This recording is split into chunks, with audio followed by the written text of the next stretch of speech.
एवढं सगळं असल्यानंतर सुद्धा डॉक्टर धनेश्वरांना कशाचीही आस लागली नव्हती, की मी याव करीन, मी त्याव करीन, मी असंच करीन, मी तसंच करीन. नाही. त्यांच्या पुढे किती संधी होत्या हो. म्हणजे आजकालचे अब्जावधीपेक्षा अब्जावधी म्हणजे जगाला विकत घेतील अशा स्वरूपाचे जे गुरु आहेत आजकाल, त्यांना जर हे सगळं प्राप्त असतं, डॉक्टर धनेश्वरांना जे होतं, तर त्यांनी काय केलं असतं? मला तर वाटतं पृथ्वीच विकत घेतली असती सगळी. चंद्र विकत घेतला असता, मंगळ विकत घेतला असता, कारण अशक्य काय आहे, सिद्धी आहेत ना. बरोबर. पण हे धनेश्वरांनी केलं नाही. त्यांच्यासारखा माणूस विरळा असं म्हणता येईल. दुसरी गोष्ट, दुसरं कथानक, की आपण असं म्हणू ज्ञानेश्वरांच्या बाबतीत, की त्यांना ते आत्मपरीक्षण केलं, की महाराज कसोटी घेतली आज महाराजांनी. पण महाराज एका कसोटीवर थांबत होते का? महाराजांनी धनेश्वरांच्या अनंत कसोट्या घेतल्या. का घेतल्या? एकीकडे म्हणायचं अंतरंग शिष्य आणि एकीकडे कसोटीला उतरवायचं. तर मला ह्याच्याशी साधर्म्य असलेलं एक टेंबे वासुदेवानंद सरस्वती टेंबे स्वामींचं उदाहरण द्यावंसं वाटतं या कथानकामध्ये.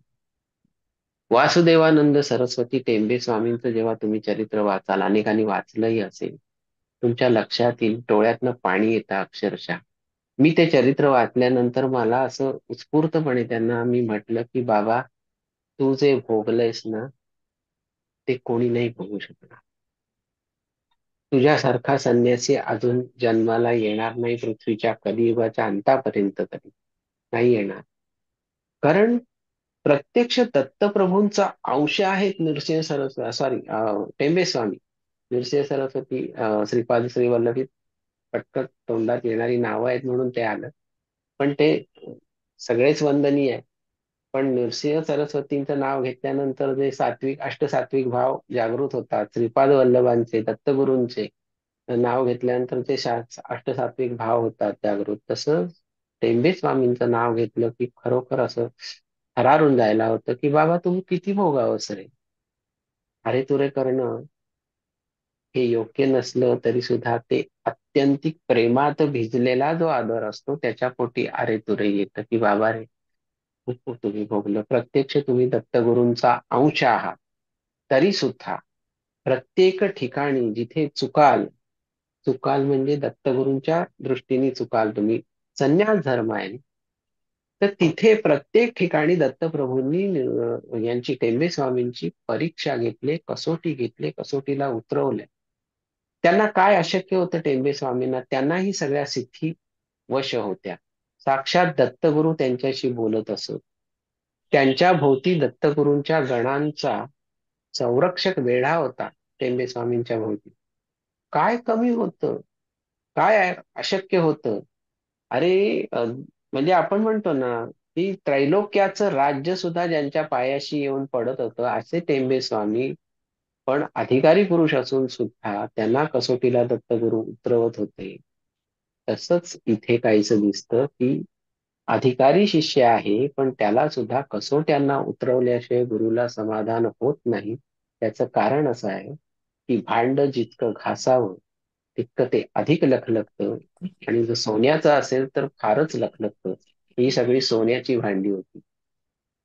टेंबेस्वामी काय, धनेश्वर काय, सोन्याची भांडी होती. ती लखलखत होती, पण तरी सुद्धा गुरु अजूनही त्यांना चमकवत होते.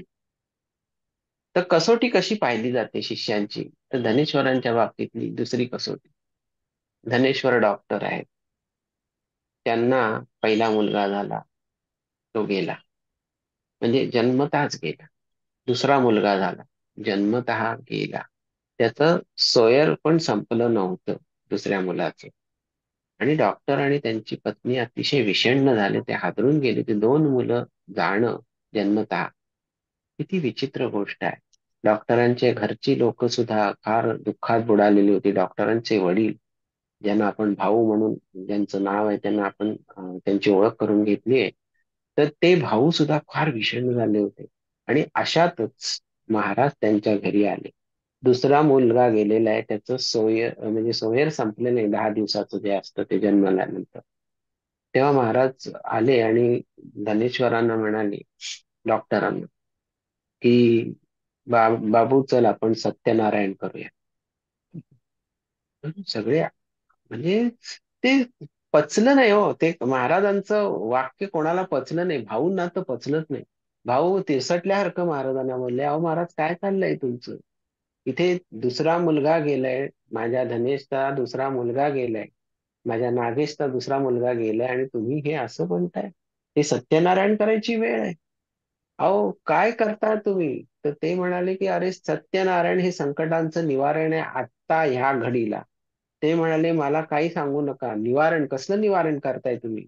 भाऊ त्या महाराजांवरती बरसले अक्षरशः, आणि संतापाने तिथून निघून गेले. पण धनेश्वर, डॉक्टर धनेश्वर मात्र त्यांच्याकडे पाहतायत महाराजांकडे, आणि महाराजांना ते असं बघतायत, आणि त्यांनाही तो एक क्षण असं वाटलं की आता कसा सत्यनारायण करायचा, म्हणजे काय ते, माणसाची मनस्थिती तरी पाहिजे की नाही सत्यनारायण करायला. आणि अशी घटना घडल्यावर तर शेवटी पण गुरुवाक्यम प्रमाणम असं त्यांच्या बाबतीत होतं. त्यामुळे महाराजांनी जे जे सांगितलं ते सगळं साहित्य त्यांनी आणून दिलं. सव्वा पायलीचा प्रसाद केला महाराजांनी, सव्वा पायलीचा प्रसाद करायला सांगितला. मला वाटतं मेजरमेंट प्रमाणे 3.5 किलोची एक पायली असते हम्म. अप्रॉक्सिमेटली. 3.5-4 किलो, 4 नाही 3.5 किलोची. म्हणजे प्रसाद केवढा झाला असेल याचा विचार करा. तर तो महाराजांची आज्ञा आहे ना, ते तसंच करायचं. पत्नी त्यांची त्यावेळेला धनेश्वरांची त्याच्या माहेरी होती. पण हे सगळं माहिती होतं की मुलगा गेलेला आहे. सगळं महाराजांनी त्यांच्या मनासारखा पूजेचा थाटमाट केला, आणि महाराज स्वतः पूजेला बस. सत्यनारायण सत्यनारायणाची पूजा करतोय, सत्यनारायण शिवाची पूजा करतोय, सत्यनारायण रामाची पूजा करतोय, सत्यनारायण बाळकृष्णाची पूजा करतोय. शिव सत्यनारायण सत्यनारायण शिव म्हणजे इथं परमेश्वरच परमेश्वराची पूजा करायला बसला. प्रसाद वगैरे सगळं झालं, आरती झाली, आणि त्यांनी एक प्रसादाची मूद डॉक्टरांच्या हातावर दिली आणि म्हणाले खा. डॉक्टरांनी ती कुठलाही अनुमान न बाळगता, गोड कसं खायचं, घरात मृत्यू झालाय, गुरुची आज्ञा, खाल्ला प्रसाद. आणि प्रसाद खाल्ला तेव्हाच डॉक्टरांना महाराज म्हणाले, आता ह्यापुढे तुझी मुलं जगतील, यापुढे तुला हे दुःख भोगायला लागणार नाही. आणि महाराजांचं वचन खरं झालं. आणि त्याच्यात महाराजांनी अशी किमया केली की तो जो आला होता ना, ज्यांनी पीरवश केला होता, त्यांनी सांगितलं होतं की अमुक दिवशी, अमुक महिन्यात, अमुक दिवशी, अमुक वेळेला असा तुला मुलगा होईल. आणि अक्षरशः त्याचप्रमाणे, त्याच कोष्टकाप्रमाणे डॉक्टरांना पुढे जो मुलगा झाला तो त्याचप्रमाणे झाला. त्याच्या अंगावर तशाच जन्मखुणा होत्या. म्हणजेच महाराजांनी काय केलं, एका एका दगडात दोन पक्षी कसे मारले. धनेश्वरांना वरदान तर दिलं, याच्या पुढे तुझा मुलगा, तुझी मुलं मरणार नाही. आणि जो पीर बाबा होता, जो कुठे लाहोरला वगैरे होता, त्या पीर बाबाचं सुद्धा त्यांनी वचन राखलं. वास्तविक काही गरज नव्हती, पण ते महाराजांनी राखलं. काहीतरी त्या पीराची पण शक्ती होती, त्या शक्तीला महाराजांनी येस बाबा असं म्हटलं असं. हे जेव्हा घडतं तेव्हा आपण म्हणू ना, आपल्याकडे जर अशी घटना घडली तर आपली मनस्थिती काय असते, आणि आपण अशा घटनेला हो म्हणू का? आता जर आपला कोणी गुरु इथे येऊन बसलेला असेल, तो गुरु परमेश्वर आहे आपल्याला माहित नाही, पण ते गुरुतत्व काहीतरी विलक्षण आहे एवढं माहितीये. आपल्या किती जणांची अशी तयारी असेल की गुरुनी सांगितल्यानंतर असं करायची? तपासून पाहायला पाहिजे आपली मनोवृत्ती काय असू शकतात ह्याच्यामध्ये. हे केवढे धडे महाराजांनी दिलेले आहेत. आणि ह्याच्यामध्ये काय झालं की असा काहीतरी भाषणबाजी करत माईक वरनं त्यांनी असे उपदेश केले नाही, कृतीतून त्यांना ते सगळं जे सांगायचं होतं ते महाराज सगळं कृतीतनं सांगत होते धनेश्वरांना. आणि धनेश्वरांना त्यांचा प्रत्यय येत होता सगळ्या बाबतीमध्ये. ही घटना घडली. त्याच्यानंतर आणखीन एक विलक्षण घटना महाराजांनी घडवली.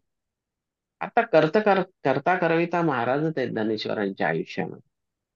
तर झालं असं की महाराजांचं गुरुतत्व जेव्हा हृदयामध्ये पक्क ठसलंय धनेश्वरांच्या, तर त्याच्यानंतरची ही गोष्ट आहे की धनेश्वरांच्या नित्यपूजेमध्ये एक एवढासा असा शाडूच्या मातीचा बाळकृष्ण होता.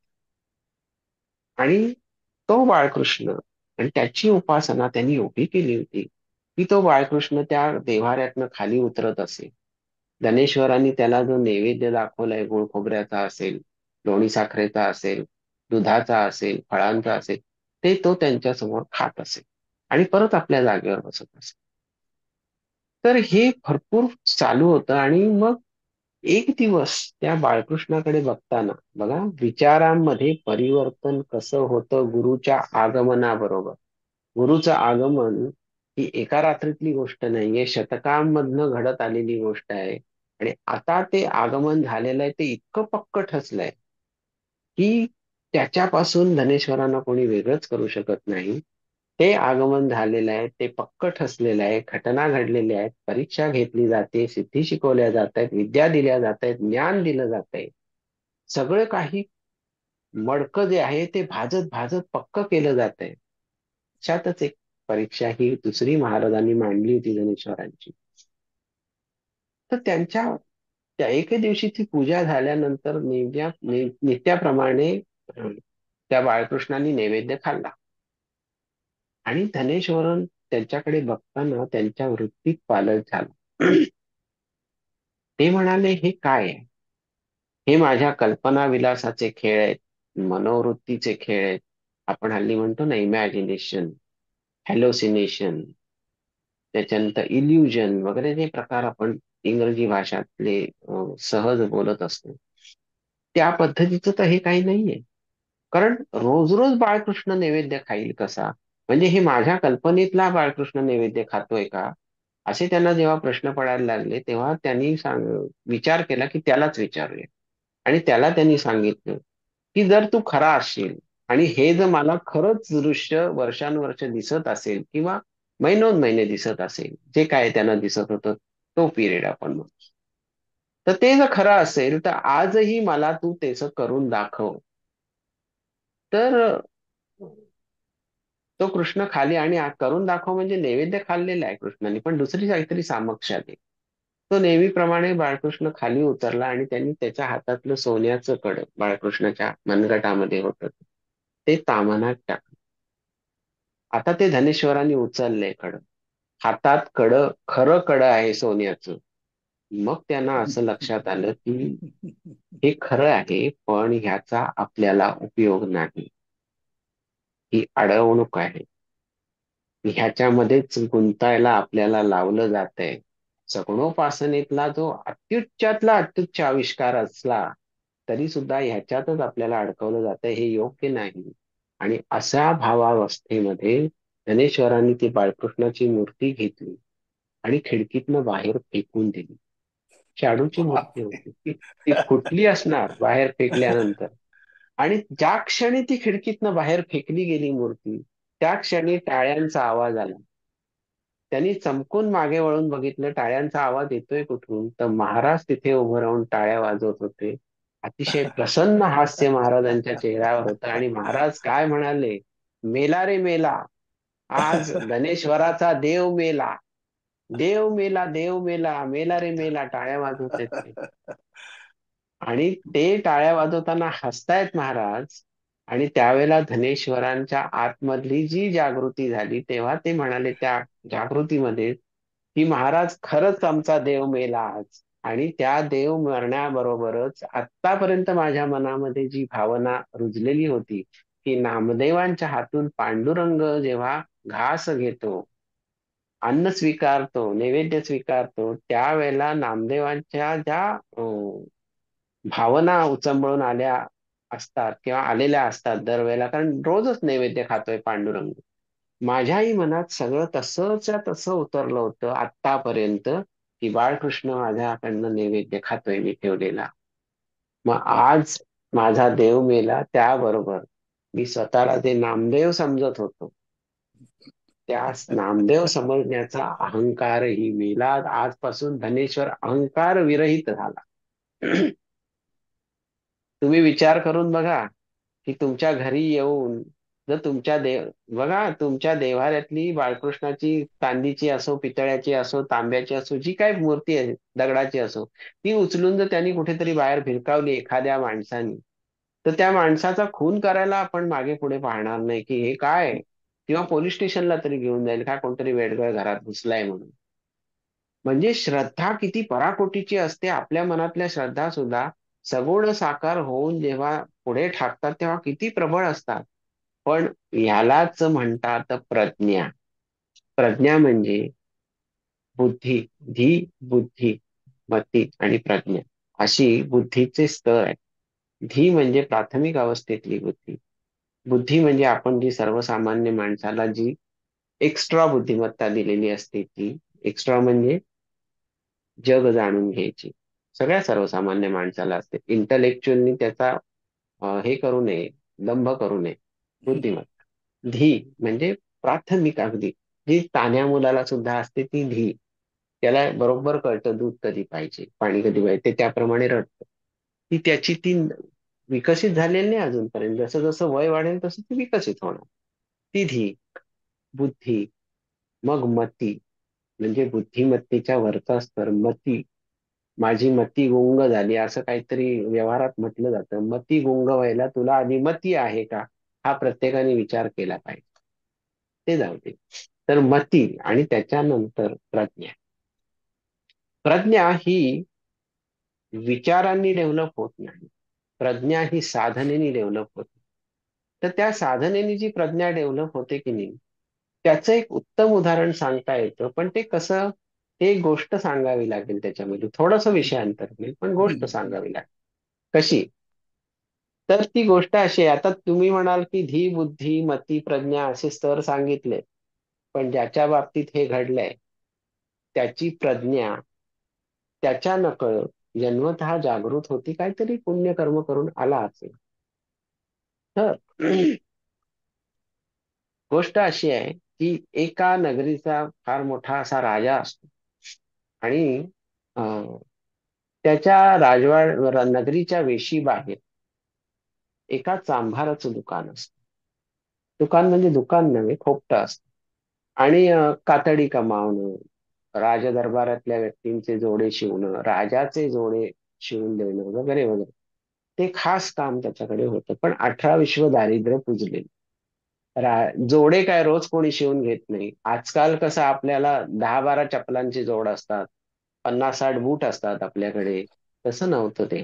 राजा आणि त्याचे जे त्याच्या खालोखाल जे आपण म्हणतो ना नेक्स्ट टू असं जे म्हणतो आपण, त्या माणसांनाच जोडे म्हणजे चपला आणि रुमाल वापरायची परवानगी होती. जर सर्वसामान्यांनी असा रुमाल वापरला तर तो गुन्हा होता. अशातला तो काळ. तर काय तो त्याला उत्पन्न काय? एकदा जोडे शिवून दिले की समजा राजाची लहर असेल वर्षाला जोडा बदलायचा, महिन्याला जोडा बदलायचा तर त्याला काम मिळणार. तर एक दिवस असा झाला की त्याच्या झोपडीच्या मागे एक असं आपण म्हणतो ना खरकट टाक, कमावलेल्या कातड्याचं पाणी टाक असं करून एक डबकं तयार झालं होतं. तर त्या डबक्यामध्ये एक कमळ उगवलं. कधी त्याने त्याच्यात कोणी गड्डे टाकलेत कमळाचे वगैरे ते डिटेल काय माहिती नाही. पण ते कमळ उगवलं होतं. सुंदर कमळ होतं. आणि ते असं प्रफुल्लित कमळ होतं. त्याच्या बायकोनी ते बघितलं आणि नवऱ्याला म्हणाली, "काय छान फुल आहे ना." तो म्हणला, "खरंच छान आहे. आता आपल्या दळीद्री घराच्या मागे एवढं सुंदर फुल आहे. त्यांनी त्या आपल्या घराला किती शोभा आली बघा." आपण म्हणतो फाटकी झोपडी आहे. पण त्या कमळाने त्या झोपडीला शोभा आली हे त्याचं मत. ही प्रज्ञा नव्हे हं. ही सर्वसामान्य बुद्धी. तर दोन शिपाई राजाचे येतात आणि सांगतात ते आम्हाला ते कमळ पाहिजे. राजाचे किंवा कुठले असतील किंवा वेशीवरचे जे सैनिक असतात रक्षण करायला ते त्यातले कोणतरी येतात.